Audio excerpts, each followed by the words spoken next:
I was thinking a little bit about the schoolyard bullies and mean girls, back when we were in grade school, kind of like 12-year-olds, 13-year-olds. And the reality is, I've always believed that all of us as adults are merely 16-year-olds trapped in adult bodies or 13-year-olds trapped in adult bodies. And a lot of us still exhibit those similar behaviors that we did when we were kids. So I was working with a company recently, and their leadership team isn't really getting along, kind of being catty and behind the scenes. And I asked what the demographic was or the makeup was of the team. And they said it was three of the women on the team. And I started laughing. He said, "What's so funny?" And I said, "If women could get along, they'd take over the world." And I said, women, unfortunately, in the workplace tend to be catty and kind of back channeling and politics with each other. And guys tend to be mean and sarcastic and, competitive with each other. And it's all the same shit that we did when we were kids. And the reality is, what we need to do is actually break through that and remember Pat Lencioni's 5 dysfunctions of a team and start teaching our people to actually work together, collaborate together, get along, to bring the issues that they're having above board, to have real radical candor with each other, race to the conflict, really address the issues, but stop all the bullshit, stop all the back channeling, stop all the politics. And the reality is, every company needs to kind of go through its natural evolution, like us as humans, right? When I was 4 years old or 14 years old or 24 or 34 or 44, gosh, I'm getting older. I've always had to evolve as a human, and our companies need to evolve, and our leadership team people need to evolve as well. And it's a little bit of evolve or die, right? That if they don't evolve in their roles, if they don't learn to get along, collaborate, bring the issues to the table, not be political, not be mean to each other, not spread gossip and rumors, not get into politics.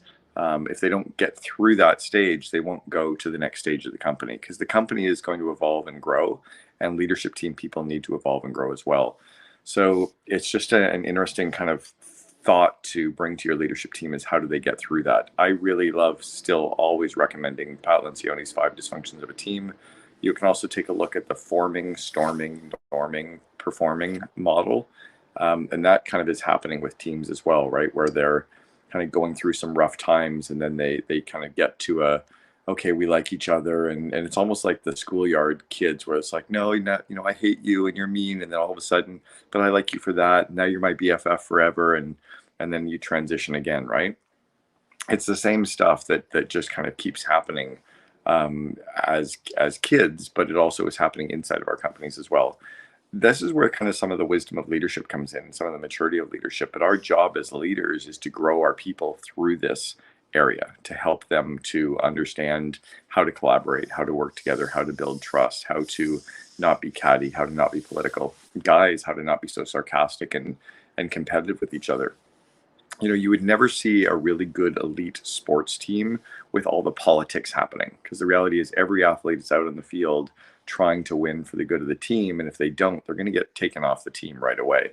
That even if you're like a defensive lineman, when you're not on the field, you're watching what's happening with the offense, and you tell them when they're coming off, and you're cheering for them, because you're all doing it for the good of the team. And we need to, as leaders, grow our people through this area. So just some stuff to think about today, stuff to think about with your team. Maybe even share this video with members of your leadership team so that you can bring this up as a discussion point. But what are the things that you can do to have them work together? I use a system that I called monkeys looking sideways. And the whole monkeys looking sideways idea is it's almost like a live 360 feedback loop, where I get each of the people on the leadership team to review each other live using Post-it notes. So as an example, let's say there's 7 people on the leadership team. You pull everybody. It takes 20 minutes per person to do this. So you need, like, let's say 2.5 hours for a 7-person team. But each person would be handed a stack of Post-it notes, and each person would write down about the CEO. We're going to review the CEO first. 3 things for the CEO to continue doing, and 3 things for the CEO to get better at.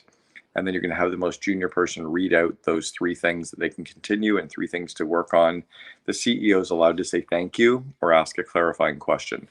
And then you'll review the next most senior person of the team, and you'll go around the room until each of the 6 or 7 people on your leadership team all get reviewed. And that's getting all the reviews out publicly. They're in the open, they're said verbally. Because you're giving 3 things to continue and 3 things to work on, it's a safe environment. Because you're reviewing the CEO first, everyone else feels a little bit more compelled to be able to review each other, and you get the real good shit out. And sometimes it brings up tears, sometimes it brings up some frustration, but it always gets the issues kind of to the surface. And the reality is, by not doing it, by doing it as a confidential survey, you never really get the truth out. It's one of the reasons why I'm so against HR departments. Unless the HR department is helping employees solve their own issues, you never want your HR department to be the lightning rod for the issues. You never want them to try to be working in the background to solve the issue. You need them to grow people so they can solve their own issues. Anyway, just some thoughts on growing your people, growing your team. It's really us as leaders, investing in their growth, and this is one area of growth that we really have to help them with. So think about that. Maybe share this video with your team.